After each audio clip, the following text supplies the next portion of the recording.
could he come out for? Borderlands. NCAA again.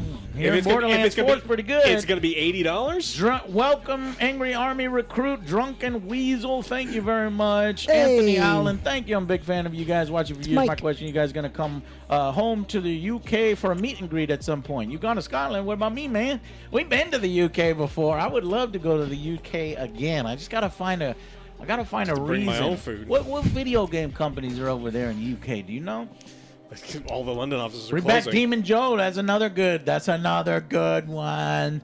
That's another good one. Okay. All right, guys. That's going to be it. I hope you have such a fun and awesome weekend.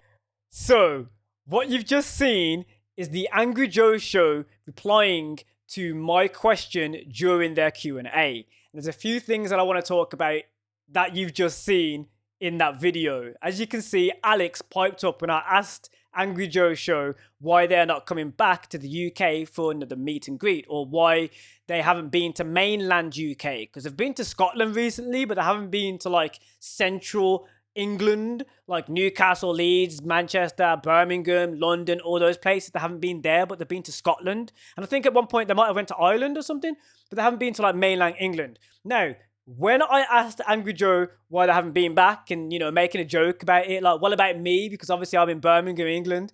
I wanted to see what their response was, and it was very interesting. Alex perked up straight away. He spoke about food. He doesn't really like the English food over here. So if you want some more videos on English food, let me know. But also, there was something else that Alex spoke about. If you're a gamer or you have aspirations of developing a game, you might want to listen to what I'm about to say and what Alex said in the Q&A. So Alex straight away was like, a lot of the London offices that game developers use are closing. Now, there are some other game developer studio offices, or, you know, the game studios have the offices in other parts of the UK as well. And those are also closing. There are closures of these studios resulting in a closure of the offices that help develop the games.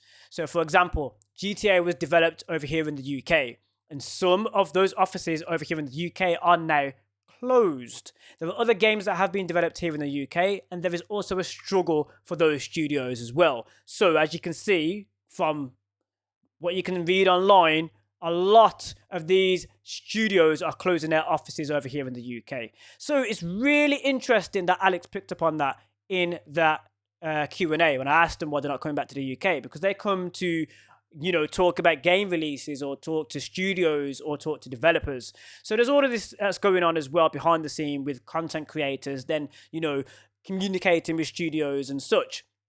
I think it's really interesting to talk about this, but let me know what you think about, obviously, a lot of the studios that help develop these games here in the UK closing. Are you from the UK? Do you want to develop a game? Is this something that you have close to your heart, something that you wanted to do, and it's becoming a lot harder because you're having to travel overseas if you want to develop a game with a specific studio? Is there maybe a liaison that you would like from certain studios? Do you want to work with Rockstar Games, for example? Is this you? If so, hit the comment section down below, because I will share my videos in a variety of places, and you might have developers that are watching this video on YouTube.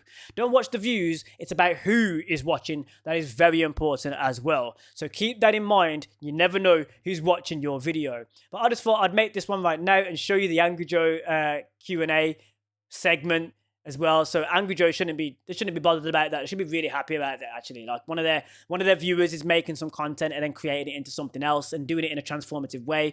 They are very, very pro fair use as well. So I've done something different with it, and you can see my reaction to them answering my question in their Q&A as well. So keep that in mind as well. If you want to reuse or edit content, it's always good to ask for permission or know the content creator's beliefs on reuse of content. So thought I'd talk about that here in this video. There's more where this came from, and I'll see you in the next one. My name's Anthony Allen. Thank you for watching.